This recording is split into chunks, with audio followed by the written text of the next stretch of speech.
আসসালামু আলাইকুম। সাধারণত আমি মনে করি যে পেঁপে গাছ লাগানোর উত্তম সময় হলো শীতকাল। শীতকালে পেঁপে গাছ লাগালে মারা যাওয়ার সম্ভাবনা একদমই থাকে না। যে বর্ষাকালটা চলে গেল, এই বর্ষাকালে আমি ৮ থেকে ১০টার মতো পেঁপে গাছ লাগিয়েছিলাম। সেই পেঁপে গাছগুলো আমি একটাও বাঁচাতে পারি নাই। অতিরিক্ত বৃষ্টির কারণে সবগুলো পেঁপে গাছ মারা গেছে। সেই জায়গা থেকে অভিজ্ঞতা নিয়ে আমি মনে করি যে বর্ষাকালে আর কোনো রকম পেঁপে গাছ লাগানো যাবে না। তাই এখন যেহেতু শীতকাল চলতেছে, আমাদের এই জমির সাইড দিয়ে আমি কিছু পেঁপে গাছ লাগিয়ে দেবো। এর আগের শীতে আমি মাত্র একটা পেঁপে গাছ লাগিয়েছিলাম। ওই পেঁপে গাছ থেকে বর্তমানে কিন্তু আমরা অনেকগুলো করে পেঁপে পাচ্ছি। ওই পেঁপে গাছটা যদি আমি বর্ষাকালে লাগাতাম, বর্ষাকালে কিন্তু পেঁপে গাছটা মারা যাওয়ার সম্ভাবনা বেশি থাকতো। শীতকালে লাগিয়েছি বলে পেঁপে গাছটা মারা যায়নি। যাই হোক, আমি বাজার থেকে মোট 5টি পেঁপে গাছ কিনে আনছি।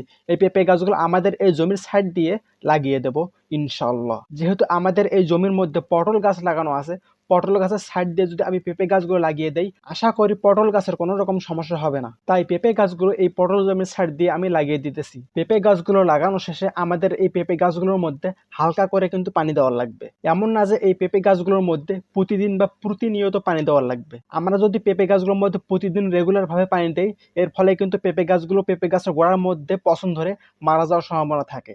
এই জন্য আমাদের মাঝে মধ্যে এসে যখন দেখবো যে পেঁপে গাছের মাটি একটু শুকিয়ে গেছে, তখন আমরা পেঁপে গাছের গোড়ার মধ্যে হালকা পরিমাণে পানি দিয়ে দেবো। এর ফলে পেঁপে গাছটা মারাও যাবে না, সুস্থ সবলভাবে বেড়ে উঠবে। সবাই ভালো থাকবেন। আসসালামু আলাইকুম।